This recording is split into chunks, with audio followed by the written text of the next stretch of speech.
शिवसेनेसोबत आल्यानंतर अमित भाईंना सदिच्छा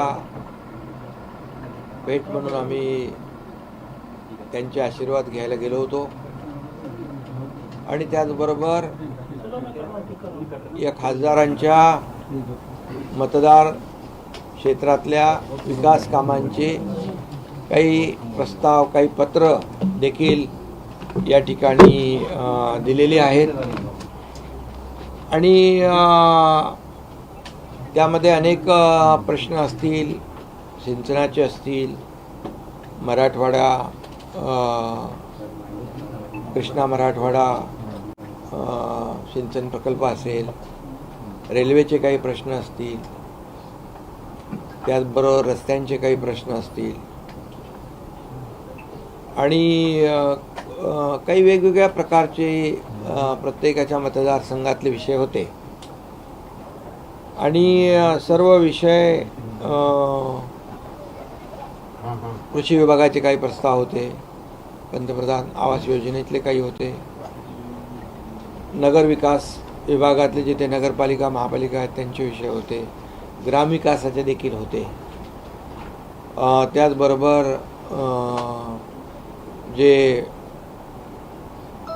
मनरेगा जीरामजी जे गावातल्या ज्या सुविधा असतात त्याबद्दल देखील मी अगदी तुम्हाला डिटेलमध्ये सांगत नाही, परंतु एकंदरीत प्रत्येकाच्या मतदारसंघातले विकासाचे विषय तिथे त्याची पत्रही आदरणीय गृहमंत्री अमित भाईंना दिली आणि त्याच्याबद्दल सविस्तर चर्चाही झाली आणि सकारात्मक चर्चा झाली आणि अमित भाईंनी सांगितलं देखील की पार्लमेंट सेशनमध्ये संबंधित मंत्र्यांना बोलवून, आमच्या खासदारांना बोलवून, खासदार डॉक्टर श्रीकांत शिंदे आणि हे मिळून त्याचं कॉर्डिनेट करतील आणि त्यांच्या प्रश्नांना न्याय मिळेल अशी अतिशय साधक बाधक पॉझिटिव्ह चर्चा झाली आणि चांगली चर्चा झाली. कारण शेवटी जे खासदार सोबत आलेले आहेत त्यांच्या मतदारसंघामध्ये जनतेला न्याय देण्याचं काम त्यांना करायचं आहे आणि तसा शब्द मी देखील त्यांना दिला आणि अमित भाईंनी देखील अतिशय पॉझिटिव्ह या बाबतीमध्ये भूमिका श्रीकांतजी यांच्याकडे आता समन्वयाची जबाबदारी असेल, यांच्यासाठी कामं दिली होती त्याच्याबद्दल काय सांगा? श्रीकांतजी हे की पॉईंट पर्सन असतील आता या सगळ्या खासदारांसोबत, जुन्या खासदारांचे तुमचे?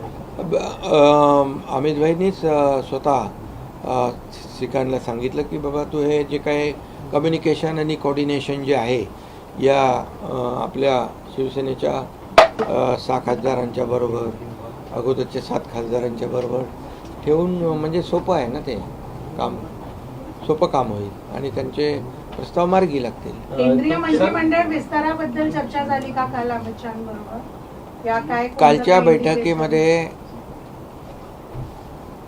या खासदारांच्या सूचना, विकासाच्या प्रकल्पांच्या बाबतीमध्ये अतिशय साधक बाधक चर्चा अति खेळीमेळीच्या वातावरणात झाली.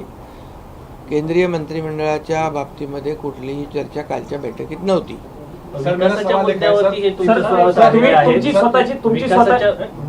हे तुमच्या सगळे सोबत आले, त्यांचा शब्द तुमच्या शब्दावरती आले आणि कोणकोणती साधारण मुद्दे होते की जे पूर्ण होतील, भविष्यामध्ये पाहायला मिळतील, मतदारांना बदल घडेल का?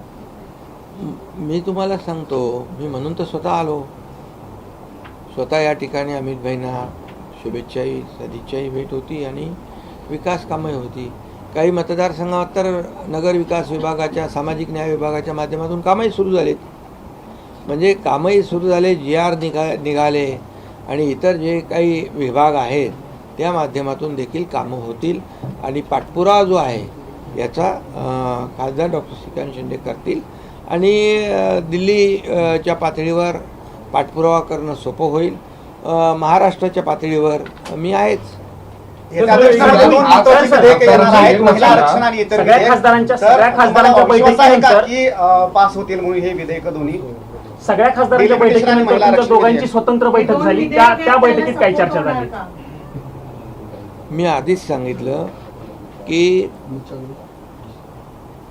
मंत्रिमंडळ विस्तार काही चर्चा काल नव्हती, पॉलिटिकल चर्चा काही नव्हती आणि ही चर्चा फक्त विकासाच्या मुद्द्यांवर होती. अधिवेशनात शेवटी सर जे 2 महत्त्वाच्या सर- बिल्स येणार आहेत, अमेंडमेंट्सच्या घटनादुरुस्ती होईल असं घटना वाटतं. दुरुस्ती वगैरे, आणि त्यात राष्ट्रवादी काँग्रेस अजित पवार शरद पवार जे आहेत ते सपोर्ट करण्याचं चर्चा होतीये. मुळात हे पास होतील का बिल? तुम्हाला वाटतंय का तुम्हाला सपोर्ट मिळेल? बिलकुल पास होतील, कारण महिला आरक्षण बिल, डिलिमिटेशनचं बिल हे आवश्यक आहे. कारण आपण पाहिलं की आता मतदारसंघ 20-25 लाखाचे लोकसभेचे मतदारसंघ आहेत आणि हे एवढे मोठ्या मतदारसंघामध्ये विकास कामं पोहोचवणं देखील अतिशय कठीण काम आहे आणि म्हणून डिलिमिटेशनमुळे त्या भागातल्या जनतेला न्याय मिळू शकतो. आणि त्याचबरोबर महिला आरक्षण जे आहे, महिला आरक्षण देशाचे प्रधानमंत्री नरेंद्र मोदीजींनी आणलं. इतके वर्ष फक्त चर्चा होती, परंतु आरक्षण विधेयक आणण्याची हिंमत मोदी साहेबांनी केली. आणि मी खेदाने या ठिकाणी नमूद करू इच्छितो की मागच्या वेळेस हे महिला आरक्षण विधेयक विरोधी पक्षाने हाणून पाडलं, रद्द केलं आणि त्याचा भुगताना त्यांना पश्चिम बंगालच्या निवडणुकीमध्ये भोगावा लागला. त्यामुळे आता कुठेतरी उपरती आली असेल, सद्बुद्धी आली असेल तर चांगली गोष्ट आहे आणि सर्वांनीच महिला आरक्षणाला सपोर्ट केला पाहिजे. शेवटी महिला लाडक्या बहिणी ज्या आहेत, लाडकी बहीण महाराष्ट्रामध्ये लाडकी ठरली, लोकप्रिय झाली आणि आपल्याला मी सांगू इच्छितो की या महिला आरक्षणामुळे महिलांना देखील न्याय मिळेल आणि महिला देखील कर्तबगार महिला आहेत आणि त्यांना अधिकार मिळेल आणि खऱ्या अर्थाने विकासाचा जो काही वेग जो आहे त्यांना वाढवता येईल.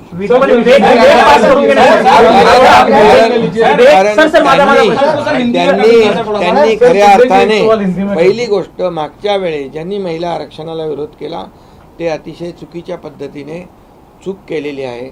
त्याचा त्यावेळेस खूप निषेध झाला, मी निषेध केला आणि त्याचं भुगतान देखील मी मगाशी म्हणालो की ज्यांनी विरोध केला त्यांना भोगावं लागेल. तुमच्या दौऱ्यावरती टीका होताना बघायला मिळते. संजय राऊतांनी आरोप केलाय की तुम्ही चोरीचा माल घेऊन दिलेला जाता आणि मुलामाल लावण्यासाठी तुम्ही अमित शहाकडे येता. आता मी त्यांच्यावर काय बोलणार, कारण त्यांच्यावर आमचे प्रवक्ते बोलत असतात. ते कुणाची नोकरी करतात, कुणाची चाकरी करतात, कुणाकडून पगार घेतात, हे आता मला वाटतं मला बोलणं ते योग्य वाटत नाही. पण मी आपल्याला एवढंच सांगतो की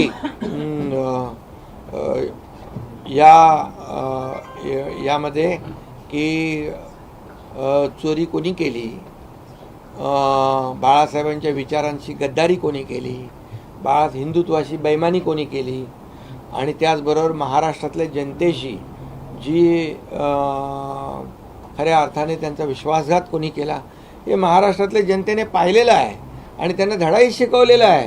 त्यांची जागा त्यांना दाखवलेली आहे आणि म्हणून लोक, खरं म्हणजे लोक, आम्ही बघा त्यांच्यासारखी भाषा करणार नाही.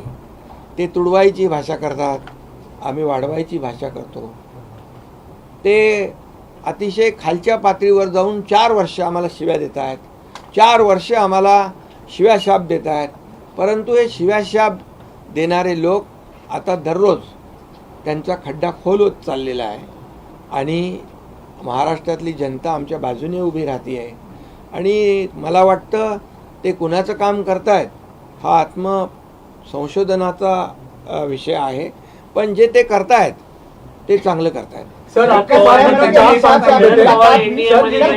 आपके साथ देते हैं, इनकी टेक्निकल स्थिति क्या होगी जो 6 सांसद आपके पास आए? क्योंकि आपको मैं बताता हूँ, ये 6 सांसद जो है 2/3 मेजोरिटी से हमारे साथ आए हुए हैं. पूरी कानूनी कार्रवाई सभी जो कानून के तज्ञ हैं, जो एक्सपर्ट्स हैं, उनसे बातचीत करने के बाद हमने ये लोकसभा के स्पीकर उनके पास ये 6 लोग गए। उन्होंने अपनी लिखित और ऑडियो वीडियो जो भी कुछ वहाँ पर प्रक्रिया करनी थी वो प्रक्रिया पूरी तरह से करी हुई है।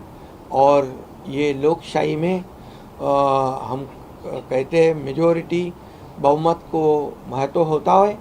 और अभी ये 6 सांसद आने की वजह से यहाँ पर शिवसेना का बहुमत बढ़ चुका है और ये कानूनी तरीके से संसदीय कार्य प्रणाली के माध्यम से, लेजिस्लेचर कार्य पद्धति के माध्यम से ये पूरी तरह जो है फुल प्रूफ काम हमने किया है। शरद पवार के एमपी भी आपके साथ आ सकते हैं, एनसीपी शरद पवार के एमपी भी आ सकते हैं, ऐसा बोला जा रहा है। सेशन से पहले उन्हें डिसीजन लेना था। हाँ, बिल्कुल लेंगे स्पीकर साहब, बिल्कुल लेंगे, इसमें कोई दो राय नहीं है, क्योंकि हमने जो कानूनी कार्रवाई की है वो पूरी तरह कॉन्स्टिट्यूशन के रूल्स के मुताबिक की हुई है। सर, आपने कहा डिलिमिटेशन बिल जो है वो आप श्योर हैं कि डिलिमिटेशन बिल जो है वो पास होगा। सुप्रिया सुले ने भी प्रेस कॉन्फ्रेंस की और उनका ये कहना है कि यदि हम बिल देखते हैं, हम पढ़ते हैं बिल और उसके बाद हम देखेंगे, हम उसे समर्थन देंगे, तो आपको लग रहा है कि सुप्रिया सुले की जो पार्टी है वो इस बिल को समर्थन देगी? देखिए, समर्थन देंगी तो अच्छी बात है, उनका स्वागत है, लेकिन मुझे लगता है कि बहुत वो संभ्रम में है। उनको उनकी इंडिया अलायंस जो पूरी तरह गड़बड़ा गई है। इंडिया अलायंस में कोई कुछ बोलता है, कोई कुछ बोलता है, कोई क्या बोलता है। परसों बोला हुआ आज फिर उनको प्रेस कॉन्फ्रेंस लेनी पड़ती है। पिछले समय तो ये 50% वाला मामला था ही। अमित भाई ने खुद लोकसभा में कहा था कि हर राज्य में 50% सीटों में बढ़ोतरी होगी, सिर्फ भाजपा शासित या एनडीए शासित प्रदेश में नहीं होगी, पूरे देश में सभी राज्यों में 50% सीटों की बढ़ोतरी होगी। ये खुद अमित भाई ने कहा है। तो ये कहाँ से नया मामला उठा के लाए, ये कारण ढूंढ रहे हैं। लेकिन ठीक है, अच्छी बात है, अगर उनको पता चला है कि इस बिल को हम विरोध करेंगे, डिलिमिटेशन को और महिला आरक्षण को, तो लोग खिलाफ जाएंगे और पश्चिम बंगाल की तरह हमारी परिस्थिति होगी। इसलिए वो अगर करते हैं, समर्थन करते हैं तो बहुत अच्छी बात है, करना चाहिए समर्थन महिला आरक्षण को, डिलिमिटेशन को, क्योंकि मैंने पहले ही कहा कि डिलिमिटेशन के वजह से जो चुनाव क्षेत्र बढ़ेंगे, आज 20-20, 25-25 लाख, 30-30 लाख के भी चुनाव क्षेत्र है, कैसे पहुंचेंगे? और इसलिए डिलिमिटेशन और महिला आरक्षण ये दोनों बिल पास होने चाहिए। और मैं आपको कहता हूं कि विश्वास के साथ ये बिल पास होंगे और जरूर पास होंगे। तुम्ही दिल्लीत असताना, तुमच्या अमित शहा सोबत भेट असताना महाराष्ट्रामध्ये राज्याचे मुख्यमंत्री देवेंद्र फडणवीस यांची जयंत पाटलांनी भेट घेतलेली आहे। चर्चा आहे प्रफुल्ल पटेल आणि सुनील तटकरे हे तिथे होते। अरे, या सगळ्या राजकीय घडामोडी प्रफुल्ल पटेल आणि सुनील तटकरे आमच्या आघाडीत आहेत, महायुतीमध्ये आहेत, ते एनडीए मध्ये आहेत। जयंत पाटील माझ्याकडेही आले होते सांगलीच्या नगर परिषदेच्या विषयावर, आणि त्यांनी त्याचा खुलासाही केलेला आहे की सांगलीच्या काही विषयांवर ते गेले होते आणि मुख्यमंत्र्यांना भेटणं काय गैर आहे का? काय चुकीचं आहे का? याचा तुम्ही फक्त राजकीय अर्थ कशाला काढता? शरद पवारांचे खासदार पवार साहेब पण आले होते ज्या दिवशी महाराष्ट्र कर्नाटक सीमावर्ती भागातल्या लोकांची बैठक होती, त्यावेळेस मुख्यमंत्री होते, मी होतो आणि शरद पवार साहेब पण त्या बैठकीला होते। त्यानंतर ते जाताना त्यांना काही त्यांच्या आमदारांशी चर्चा करायची होती, त्यामुळे माझ्या दालनात आले होते। मला कळलं, माझी कॅबिनेट होती, मग मी त्यांना मला कळल्यानंतर पवार साहेब खाली बसलेले आहेत, तर मी येऊन, आमची संस्कृती आहे हो महाराष्ट्राची, शरद पवार साहेब ज्येष्ठ नेते आहेत, ते आले, त्यांना मी स्वागत केलं, ही आमची संस्कृती आहे। आता ज्यांच्याकडे बघा, ज्यांना एकच सांगतो, कशी काय म्हणजे काय होऊ शकत नाही? अरे ती काय दालनं काय आमच्या मालकीची आहेत का? ती ऐका, ते दालनात कोणी नव्हतं, कारण मी कॅबिनेटला होतो। आणि मी एकच सांगतो, ही संस्कृती आहे, परंपरा आहे, आम्ही संस्कृती जपतो, पण काही लोकांना विकृती झालेली आहे, प्रत्येक गोष्टीमध्ये विकृत भाष्य करायचं. अरे ज्या शरद पवारांचं तुम्ही खाता, ज्या शरद पवारांचं गुणगान गाता, त्यांच्या विरोधातच भूमिका घेता. ही कुठली काय इंडिया अलायन्स, ही कुठली महाविकास आघाडी? हे फार गोंधळलेले आहेत, एकदम बिथरलेले आहेत. त्यांना काय बोलतात तेही कळत नाही. त्यांच्या पायाखालची पूर्ण वाळू सरकलेली आहे आणि त्यांचा पराभव जो आहे तो दररोज होतोय. सर वो अप्रोच करेंगे तो आप उन्हें लेंगे, यदि वो अप्रोच करेंगे, यदि वो अप्रोच करेंगे शरद पवारांच्या पक्षाचं एनडीए मध्ये स्वागत कराल. शरद पवारांच्या एनडीए मध्ये स्वागत पक्षाचं एनडीए मध्ये स्वागत कराल का? हे बघा, तुम्ही एक सांगतो, एनडीए चा निर्णय घेणारे देशाचे प्रधानमंत्री नरेंद्र मोदीजी आणि गृहमंत्री अमित भाई. त्यामुळे एनडीए मध्ये कोणाला प्रवेश द्यायचा, कोणाला सोबत घ्यायचा हा अधिकार त्यांचा आहे. पण साहेब, अलीकडच्या काळात तुमचा पक्ष महाराष्ट्रामध्ये वाढतोय. दिल्ली आए थे, आप दिल्ली आए, आप दिल्ली मौजूद है. वही महाराष्ट्र में कई एनसीपी के वरिष्ठ नेता जो शरद पवार के जयंत पाटिल वो मुलाकात करते हैं मुख्यमंत्री से. इसके क्या मायने निकलते हैं सर? अरे मैंने अभी कहा है कि मेरी जानकारी के मुताबिक अपने जयंत पाटिल जी ने मीडिया में भी कहा है कि उनकी कुछ सांगली की जो मुद्दा था उसके बारे में वो मिले. प्रफुल्ल पटेल और तटकरे तो हमारे महायुति के मेंबर है, महायुति के पार्ट है, तो जाएंगे. वो मेरे पास भी आते हैं, मुख्यमंत्री जी के पास भी जाते हैं. जयंत पाटिल भी मेरे पास आए हुए थे, कुछ काम लेके आए थे. क्या इसका मतलब क्या राजनीतिक होती है क्या बात? हर बार कोई मिला तो कोई मिलना ही नहीं चाहिए. शरद पवार जी हमारे इधर आ गए, बोले राजनीतिक बात हो गई. कितने लोगों को पेट दर्द हो गया, कितने लोगों को तो जमाल घोटे जैसा तकलीफ हो गया. क्या है ये? क्या है ये? आपको अप्रोच करते हैं तो क्या आप वेलकम करेंगे? किसको कौन करता है? हमारे से कोई किसी ने अप्रोच किया नहीं और न मैंने किसको अप्रोच किया. देखिए, एनडीए के हम लोग पार्ट है. एनडीए के हम बहुत ही विश्वसनीय घटक है, घटक पक्ष है शिवसेना, जो पिछले कई सालों से साथ में है. लेकिन एनडीए में किसको लेना या जोड़ना ये अधिकार किसका है? ये हमारे आदरणीय देश के प्रधानमंत्री नरेंद्र मोदी जी का है, हमारे गृह मंत्री अमित भाई का है. तो ये जो लोग हैं उसके ऊपर निर्णय लेंगे. सर पार्टी 2/3 बहुमत से नहीं टूटी ये दावा करते हैं संजय राउत और उद्धव ठाकरे. कह रहे कि टेक्निकली जब पार्टी टूटती है तभी पार्टी का डिवीजन होता है. वो तो कोर्ट फैसला करेगा ना, वो सभा स्पीकर फैसला करेंगे ना. स्पीकर जी के पास पूरी तरह प्रक्रिया हो चुकी है और हम कुछ भी जो भी करते हैं फुल प्रूफ करते हैं. इसका आपको अनुभव आया होगा पिछले टाइम का. शरद पवार जी का स्वागत आपने किया था. शरद पवार जी का स्वागत हम कच्चा काम करते नाही, पक्का काम करते हैं. पण सर, तुमच्या पक्षाचे घोडदौड राज्यामध्ये वाढते, त्यामुळं राष्ट्रवादी जी कमजोर पडली तिला ताकद देण्याचं काम भाजप करतंय असं देखील सांगितलं जातंय. अरे बाबा, शेवटी एनडीएची ताकद वाढेल ना, महायुतीची ताकद वाढेल ना. मी त्या इंडिया अलायन्स सारखा पोटदुख्या नाही आहे. राज्यात पण मंत्रिमंडळाचा विस्तार होणार आहे. आता मी तर इकडे आहे, इकडे आहे. देवेंद्रजी आणि आमची अशी कुठली चर्चा झालेली नाही. त्यामुळे आता तुम्हीच सगळे प्रश्न तुम्हीच विचारता, उत्तरं पण तुम्हीच देता. सगळं तुमचंच चालू आहे. पण हे ऑपरेशन टायगर अडवण्याचा प्रयत्न खूप झाला होता. सर्व खासदारांना वेगवेगळ्या पद्धतीने अडवण्याचा प्रयत्न झाला अनेकांकडून. त्याविषयी काही चर्चा झाली का काल? बघा, तुम्हाला मी सांगतो, उभाटाने आणि महाविकास आघाडीने खूप अडवण्याचा प्रयत्न केला यांनी जाऊ नये म्हणून.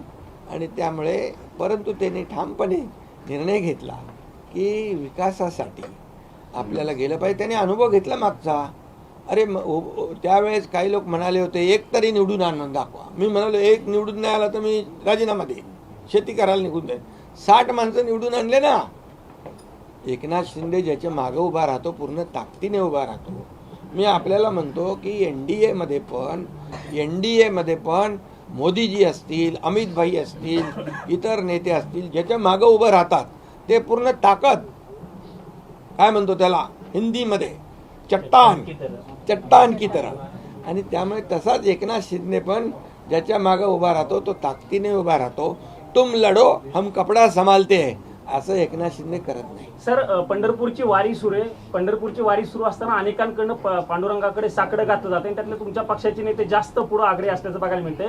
तुमच्या पक्षातील अनेक नेत्यांनी पांडुरंगाकडे साकडं असं घातलंय की राज्याचं नेतृत्व एकनाथ शिंदे यांनी करावं. शंभूराज देसाई असतील, बच्चू कडू असतील, तुम्हाला मुख्यमंत्री व्हावं अशी त्या सगळ्यांची इच्छा, तुम्ही मुख्यमंत्री व्हावं. आता वेकेन्सी आहे का? सर वेकेन्सी आहे का आता? सर वॅकन्सी तयार केली जाते. अरे बाबा, मी सांगतो, तुम्ही ह्या सगळ्या गोष्टी प्रत्येक कार्यकर्त्याला वाटतं. मी मुख्यमंत्री असतानाही भारतीय जनता पक्षाच्या कार्यकर्त्यांना वाटायचं देवेंद्रजी मुख्यमंत्री झाले पाहिजे. हे साहजिक आहे, कार्यकर्त्यांच्या भावना असतात. पण शेवटी बघा, आमचा अजेंडा जो आहे, आमचा अजेंडा मुख्यमंत्र्याची खुर्ची मिळवणं नाही आहे. आमचा अजेंडा या महाराष्ट्रातल्या जनतेला न्याय मिळाला पाहिजे, या महाराष्ट्राचा विकास झाला पाहिजे. आणि आमची युती जी झालेली आहे, विचारधारांची युती झालेली आहे, ही वैचारिक युती आहे. आम्ही बाळासाहेबांच्या विचारांनी प्रेरित होऊन विचार पुढे नेतोय. त्यामुळे आम्ही कधीही महायुतीमध्ये कधी असं मला काय मिळेल, तुला काय मिळेल अशा प्रकारची वृत्ती आमची नाही. सर, इसी को हिंदी में आम्ही काम करणारे लोक आहोत. पुढील सर, 5 इसी को वर्ष हिंदी में देवेंद्र बता फडणवीस दीजिए. मुख्यमंत्री सर, यही असतील. बात हिंदी में पुढील बता 5 दीजिए. वर्ष देवेंद्र फडणवीस हेच मुख्यमंत्री असतील राज्याचे.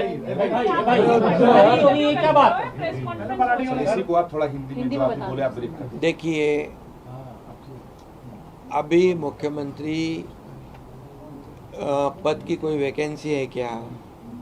कोई जगह खाली है क्या? अब देखिए, कार्यकर्ताओं की इच्छा होती है अपना अपना पार्टी का मुख्यमंत्री होना चाहिए. इस पे ज़्यादा देखिए, मैं मुख्यमंत्री था तब भी भारतीय जनता पार्टी के लोगों को लगता था कि देवेंद्र जी मुख्यमंत्री होना चाहिए. उसमें क्या गैर मानना क्या है? हम कभी उसको कभी बुरा नहीं मानते थे कि हम सब साथी है. आज भी देवेंद्र जी मैं जब मुख्यमंत्री था 2.5 साल, देवेंद्र जी उप मुख्यमंत्री थे. हम टीम बनकर काम किए. आज वो मुख्यमंत्री है, मैं उप मुख्यमंत्री हूँ. हम टीम बनकर काम कर रहे हैं. आज बड़े बड़े प्रोजेक्ट को हम अंजाम दे रहे हैं. और दूसरी बात है, हमारा एजेंडा कुर्सी का नहीं है. हम एक विचारधारा से जुड़े हुए हैं. और जिनकी एजेंडा कुर्सी का है, उनकी क्या हालत हो गई देख लो. कुर्सी का एक पहिया किधर गया, दूसरा गया, तीसरा गया, उसकी कुर्सी का सब इधर बितर हो गया. लेकिन हमारा एजेंडा जो है विचारधारा और डेवलपमेंट से जुड़ा हुआ है. इसलिए एक कार्यकर्ताओं की भावना होती है, लेकिन इसमें हम एक है. कितना भी कुछ कोशिश करें लोग, कि कितना भी हमारे दोनों में कुछ झगड़ा लगाने की कोशिश करें, तो वो कौन लोग हैं सर, मुमकिन वो नहीं है.